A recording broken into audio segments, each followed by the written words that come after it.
అధ్యక్ష ఈ సబ్జెక్ట్ మీద బలరాం కృష్ణ గారు, బుచ్చే చౌదరి గారు, ఆనందరావు గారు, కోన రవి గారు మాట్లాడారు. అధ్యక్ష నేను మంత్రి ఇంకా నిలేదు అధ్యక్ష, కొంచెం టైం ఇవ్వమని కోరుతున్నాను. ఎందుకంటే సబ్జెక్ట్ చాలా వాస్ట్ సబ్జెక్ట్. కేజీ నుంచి పీజీ విద్యా స్కిల్ డెవలప్మెంట్ కూడా ముఖ్యమంత్రి గారు నాకు ఇష్టం జరిగింది. కొంచెం వాస్ట్ సబ్జెక్టు. మొదటి నిర్ణయం ప్రభుత్వం తీసుకుంది స్కిల్ సెన్సెస్ అనేది ఏర్పాటు చేయాలి. కుటుంబం అది యూనిట్గా తీసుకుని వాళ్ళ కరెంట్ స్కిల్ సెట్ ఏంటి, అదేవిధంగా రాబోయే తరానికి ఎలాంటి స్కిల్స్ అవసరం ఉంది, దానికి ఎలాంటి ట్రైనింగ్ అవసరం ఉందనే దానిపైన ఒక స్కిల్ సెన్స్ ఏర్పాటు చేసి అది మొత్తం లింక్ చేసి హెచ్ఆర్డి డిపార్ట్మెంట్ పాత్ర ఏంటి దాంట్లో అనేది మ్యాప్ చేయమని గౌరవ ముఖ్యమంత్రి గారు ఆదేశాలు జారీ చేస్తాం జరిగింది. ఆ ప్రక్రియ కూడా తొందరలో ప్రారంభించబోతున్నాం అధ్యక్ష. ఐటీఐ పాలిటెక్నిక్ వచ్చేగల 2-3 ఆలోచనలు ఉన్నాయి. అది కూడా గౌరవ సభ్యులందరూ కూడా మనం ఓపెన్ గా డిస్కస్ చేయాలి సెషన్ బయట కూడా.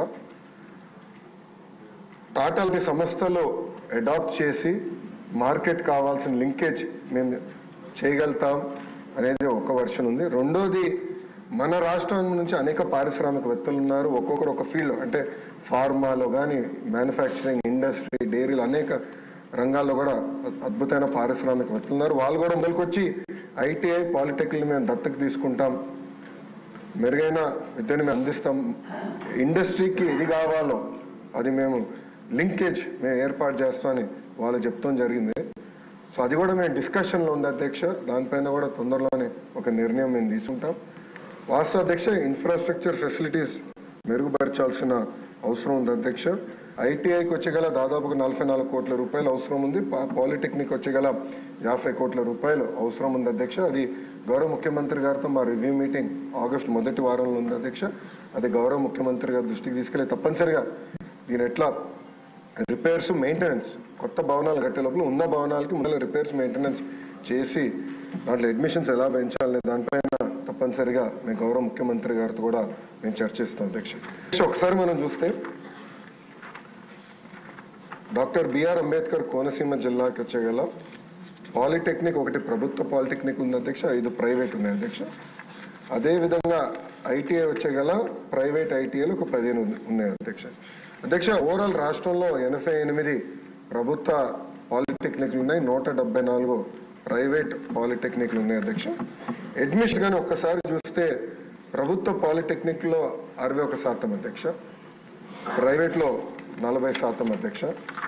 ఇంకో పక్కన అధ్యక్ష మీరు చూస్తే పాలిటెక్నిక్స్కి వచ్చేగల తెలుగుదేశం పార్టీ అధికారంలో ఉన్న రోజులు మినిమం 80% ఉండేది అడ్మిషన్స్. 2015-16 94%కి వెళ్ళింది అధ్యక్ష. కానీ అంటే వైకాపా పార్టీ అధికారంలోకి వచ్చిన తర్వాత 81% అడ్మిషన్స్ మేము ఇన్స్టిట్యూషన్స్ అందజేస్తే అది క్రమేపంగా తగ్గుతూ వచ్చి ఒక సంవత్సరం అయితే కేవలం 59% అడ్మిషన్స్ జరిగిన విషయం. అంటే ఈ ప్రభుత్వం పాలిటెక్నిక్ని ఎలా నిర్వీర్యం చేసిన దానికి ఇదొక ఉదాహరణ అధ్యక్ష. ఐటీఐకి వచ్చేగల 83 ప్రభుత్వ ఐటీఐలు ఉన్నాయి, 433 ప్రైవేట్ ఐటీఐలు ఆంధ్ర రాష్ట్రంలో ఉన్నాయి అధ్యక్ష. ఇక్కడ కూడా ఐటీఐలో చూస్తే కూడా ప్రభుత్వ ఐటీఐలో అడ్మిషన్స్ 94% ఉంది అధ్యక్ష, ప్రైవేట్లో 61% ఉంది. ఐటీఐల్ని కూడా బలోపేతం చేయాల్సిన అవసరం ఉంది. పెద్దలు బుచ్చే చౌదరి గారు చెప్పినట్లు నేషనల్ అకాడమీ ఆఫ్ కన్స్ట్రక్షన్ అధ్యక్ష, ఇది గతంలో చంద్రబాబు నాయుడు గారు మొదటి టర్మ్లో హైదరాబాద్లో ఏర్పాటు చేసి ఫీడర్ ఇన్స్టిట్యూషన్స్ క్రియేట్ చేశారు, బ్రాంచెస్ ఏర్పాటు చేశారు. అది దాంట్లో భాగంగా రాజమండ్రిలో పెట్టారు. అది సచివాలయం కోసం ఫ్రంట్ అంతా తీసుకుని వెనకాల దూసేశారు ఎన్ఏసీని అధ్యక్ష. ఎన్ఏసీని కూడా బలోపేతం చేయాలనేది మా లక్ష్యం. సెక్రటరీ గారితో నేను చర్చించినప్పుడు కూడా కేవలం ఏదో ప్లంబర్స్, తాపి మేస్త్రీలను తయారు చేస్తాం అనేది కాదు, టెక్నాలజీతో అనుసంధానం చేయాలి. లేటెస్ట్ వస్తున్నాయి బిల్డింగ్ మెటీరియల్స్, లేటెస్ట్ టెక్నాలజీ అని వస్తున్నాయి, మెరుగైన వసతులు వాళ్ళకి కల్పించాలనేది కూడా మేము డిస్కస్ చేస్తాం జరిగింది అధ్యక్ష. తప్పనిసరిగా ఎన్ఏసీని మేము బలోపేతం చేస్తాం, దాంట్లో ఎలాంటి సందేహం లేదు అధ్యక్ష.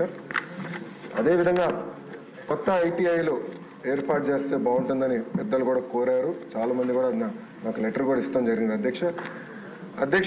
ప్రధానంగా నేను ఏం చేస్తున్నానంటే కేజీ నుంచి పీజీ వరకు బోత్ ప్రైవేట్ ప్రభుత్వ రంగం తీసుకుంటే ఎక్కడెక్కడ పాఠశాలలు ఉన్నాయి, దాని చుట్టుపక్కల పాపులేషన్ డెన్సిటీ ఏంటి, ఇండస్ట్రీస్ డెన్సిటీ ఏంటి, ఒక మ్యాప్ తయారు చేయమన్నాను అధ్యక్ష. ఎందుకంటే 117 జియో వల్ల ప్రభుత్వ విద్య దూరం అవుతుందని చాలా మంది నా దృష్టికి తీసుకొస్తే ఫస్ట్ మ్యాపింగ్ చేద్దాం.